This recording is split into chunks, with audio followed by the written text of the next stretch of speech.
Welcome to the Banker Lamp. Please enjoy the video. In this video, I will explain how to use your Kyowa low-carb rice cooker.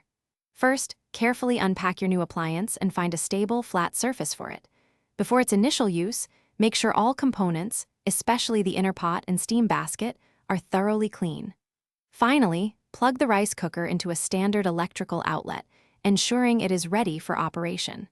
This simple setup ensures a smooth and safe start to your low-carb cooking journey, preparing you for delicious meals ahead. Now, let's prepare your rice. Begin by measuring your desired quantity of rice using the measuring cup that came with your cooker. For best results, rinse the rice thoroughly under cold running water. Continue rinsing until the water runs completely clear, which helps remove excess starch. Once rinsed, carefully place the prepared rice into the inner pot of your Kyowa low-carb rice cooker, ready for the next step. With your rice in the pot, it's time to add water.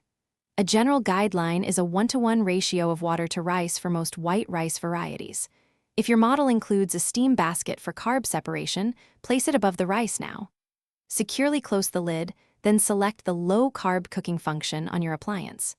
Press start, and let your Kyowa cooker work its magic, reducing carbohydrate content effectively.